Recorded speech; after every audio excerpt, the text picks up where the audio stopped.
What happens when you look into your pocket and you think about the amount of dollars and cents that are sitting inside of there? The physical ones, yeah, you pull them out, you put them on the table, and it feels like, oh, okay, I've only got so much of this energy that's monetary sitting in front of me. How do you shift this? How do you create more of this abundance of whatever it is that this is what's being focused on, this monetary energy from the pocket? Welcome to the news, welcome to the news, welcome to the news, welcome to the news with Dinky Tehc today. So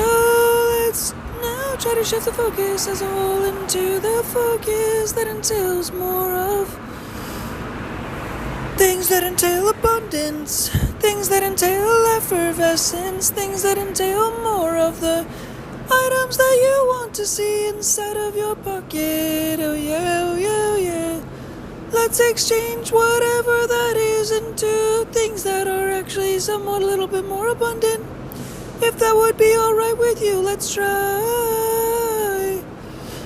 Imagine that every single flower and grain of sand that was on the beach and vegetable that you saw, garden and leaf on a tree, and trees in of themselves were actual assets. Would you then feel rich? Oh yeah, yeah, yeah, yeah, yeah, yeah, yeah, yeah. In this world it seems that it is just sort of a bit of a percolation of itemizing priorities that revolve around monetary energy, when in fact there are certain energies that are all around us in this land, which we call the earth, which is the actual thing that we stand on, which holds us down, which holds us connected to the orb beneath us, the sphere that holds us together, and we ourselves are made of cells. And also in the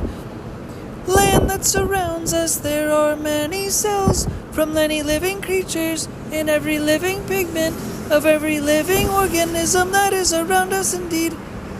So therefore, what is it that we see value in monetary energy for in the first place, when there's so many more dominating energies that are surrounding, and those energies are so much more percolating and prevalent and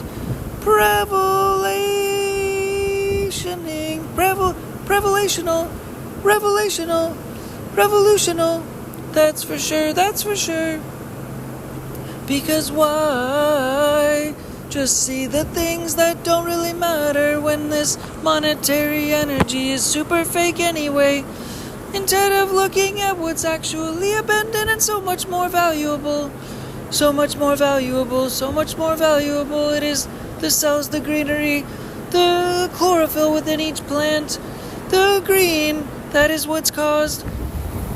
The green is the chlorophyll inside of the plants and the molecules, and these things are so effervescent and abundant around you. If you walk in nature and you touch the plants, they are all over your hand when you touch them and you're interacting. The cells, their back and forth relationship is unique, and that in of itself is the nature of abundance. Would you not feel abundant if all those things were assets? Would you not feel abundant if every strawberry? Would you not feel abundant if every little leaf and plant was an asset or something that contributed to your bank account? Well, guess what? It actually does. It totally contributes to your bank account, because this is life, and the things that are in your pocket next to the balls of lint that are monetary energy in the form of dollars and cents that are sitting there in the physical form are just one form of monetary energy, and also just form one form of a whole bunch of different forms of energy that surround us in this whole entire planet. And all those energies are completely asymmetrical to monetary energy, but there's so much more of all the other energies, so why not just give all of your heart and soul and attention to all the other energies that exist, because they're so much more valuable regardless. Monetary energy can only do a little bit for you. There's just an element of training and emphasis in the media and focus to buy things, because that's what people have to buy to be able to get money back, because they have to buy attention. So therefore everything that's being bombarded to you are things that just have to do with monetary energy and attention, and therefore if there's a lack of energy, monetary energy, then it creates a sense of a lack of focus, that your self-worth is worth less because for some reason if you have less monetary energy, and that's what's happening in the media, and that's what's happening all around you, and that's what's bombarding your attention in the societies that are also cocooning your focus because that's where your presence happens to be, that it creates an ability to develop an awareness to be able to acknowledge outside additional attention on to focusing on things that could also be considered assets because they're also energy such as plant cells and molecules that are in nature, and also every single leaf that's on every single flower, on every single bud, on every single bush, on every single street, in every single continuous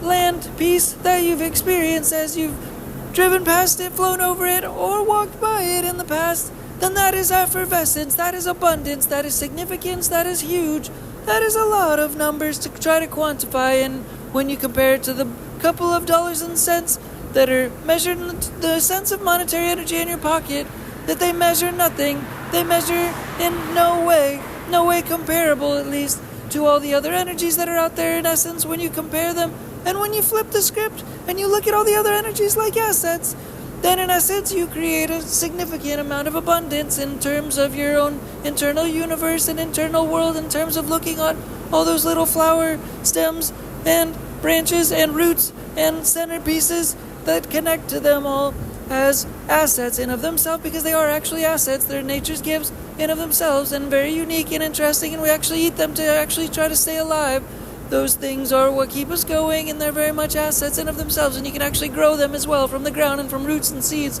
and using other nature pieces to be able to do that in addition without actually having to buy them, which is sort of interesting and unique. Very much so. It's worth acknowledging because these things are all assets just as much as monetary energy are assets, but monetary energy was man-made, and therefore it's even less valuable in that respect. So by seeing this delta of what's valuable and what's not necessarily, by acknowledging these nature's assets, it's very unique and interesting in terms of effervescence, in terms of creating an element that is somewhat looked at in the form of abundance, in the form of actually acknowledging how to create wealth abundance as well in addition, because wealth abundance also stems from being able to use monetary energy in the format to be able to explode and expand on asset energy, which can actually expand and explode on monetary energy by also having this effervescence on the monetary side and a very small, baby small part that has to do with the expense side, so that in essence you're blowing out and you're blowing up the assets, you're expanding upon getting assets, stacking assets on top of each other, frequencies of assets on top of one another, so that the effervescence is similar to the nature comparison, where they're just assets everywhere, and assets are all you see, and opportunity and assets are all that you have focus for, because that's all that really matters in your nature world, where that's how you've trained yourself to see that, because when the spectrum and the scope of looking at nature that way and looking at acknowledging nature to begin with as all sorts of assets to begin with, then it creates that dynamic where you're recognizing these things as assets to begin with, and then it just creates other ways for your mindset to be able to gravitate to other forms of assets that you see in the world, where you see a higher demand for other things than the lack of things necessarily, and then therefore you can try to fulfill the demand, and just monetary energy can more easily translate when you see a effervescence and abundance to begin with, because there happens to be less of a lack, because all of the abundance was already recognized, so it's hard to go backwards once it's already been acknowledged. And the godliness, which is just an interchangeable word for spirituality, is somewhat an unique whimsicality in all of nature, and all of nature's energy is just an interesting thing once it's acknowledged to go backwards upon and try to not acknowledge it in essence and become a kid again. And once you've become a kid again and return to becoming a kid again, like Peter Pan, I guess you could say in a weird example, then it's hard to not go back and do that again and stay as Peter Pan necessarily, like in the movie with Robin, that, you know, when he had to reconnect with being a kid again, in essence, it's not like he wants to go back to being adult after he recognizes being a kid again, because in essence he realizes the endless nature of the mindset that goes along with being a kid again, because there's very much innocence that very much connects to the gravitational, interesting endlessness and boundlessness that has to do with being a kid, and the mindset that has to do with that, and the effervescence and the asset mindset that has to do with that, which gravitates to other monetary energy assets anyways to begin with. And that therefore creates a full circle element that just creates being a kid again and acknowledging kid mindsets to the greater mindset of nature, and then also just looking at nature if you're not feeling like a kid necessarily, and acknowledging every cell and everything that connects to your soul and your spirit and speaks to you when you're outside in nature and you're just walking and you just look into a plant and you stare at it and you have a conversation with a tree for a little while just because it looks unique and interesting and funky and worth giving it some of your attention for. And for that reason, it's a reciprocation because it does hear you. It acknowledges, and plants and roots and trees do actually acknowledge your energy, and they are able to hear you, and they actually are able to respond. It's energetically been proven, and if you look into it online or search it somewhere, it shows the results to also acknowledge this as well. So this, in essence, shows abundance that is around in many different ways that are not worth acknowledging the lack of abundance at all for that reason at all, because the whole thing is that's the assets, and that's what's actually there, and that's what's actually real, and that's what's actually provided. It's not even necessarily like a mindset activation or training necessarily. It's just an acknowledgement of what's there, just like banks that are around you, that are significant tools that are around you, or like a Ferrari that's in your driveway necessarily. Like banks are tools, and like they're like Ferraris in essence, in a financial sense, because not every place has them or has access to all these financial tools necessarily, like some countries do, some countries don't. And that's why there's a bit of inequality in the world, and trying to be able to close that gap and be able to help all countries to be able to close that gap takes everyone becoming like kids again and be able to acknowledge the fruitfulness that is around, because just all kids sort of have that mindset when they're kids regardless, because they can just do that because that's nature and that's natural and that's pushing through, and that's relevant for that to occur, and that's relevant as a result.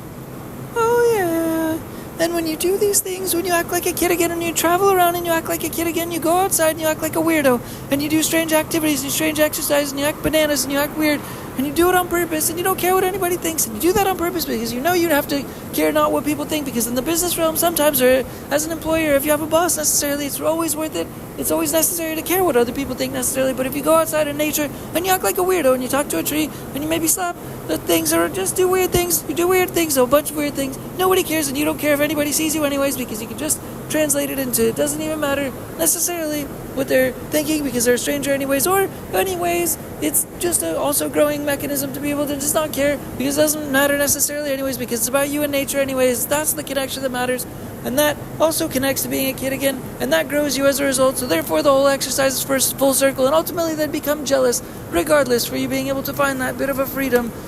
And then they'll hopefully catch on, and then the whole world will hopefully catch on. And that's how we want to try to connect continuously, this kid mindset, to be able to connect with nature and be able to play games in nature, so that we're all able to be able to connect on this foundational fundamental level and realize the ability to be able to connect and the worthwhile nature of being able to connect this way through all of the people and all of the lands and all of the countries and all of the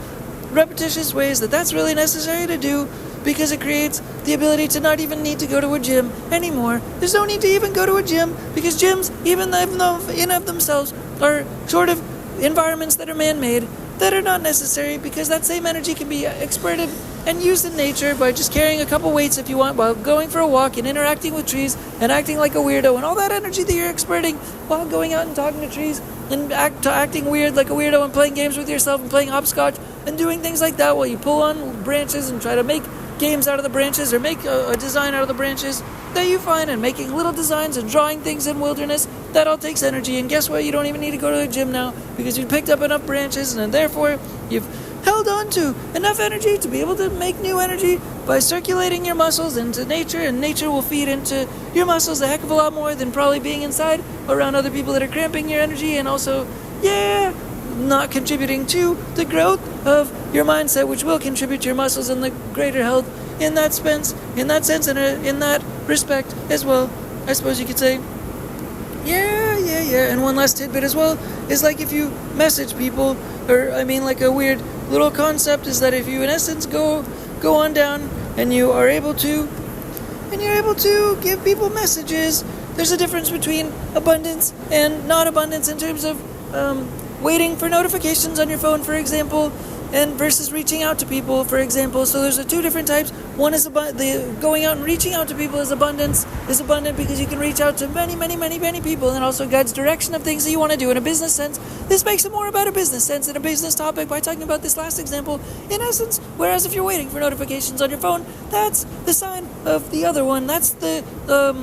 not restrictive. It's a lack of abundance mindset, I suppose you could say. Whereas if you're looking for notifications, if you're looking at notifications, if you're looking for gratification from notifications on your phone, necessarily it's the lack of abundance mindset necessarily. Whereas if you're going out and you're creating the interactions and you're reaching out to people and you're making the first interactions as opposed to looking at notifications on your phone, so maybe turn off all notifications on your phone maybe is also an additional concept to be able to end with, perhaps. Because if you go out and you actually start the conversations, you do the things and you're doing the outreach, then that in essence creates a bit of more so that mindset where you're able to create a bit more conceptual items that are able to feed into assets in the business sense, in the business realm, in the asset business realm sense. Thanks again, Dinky Tehc. Peace.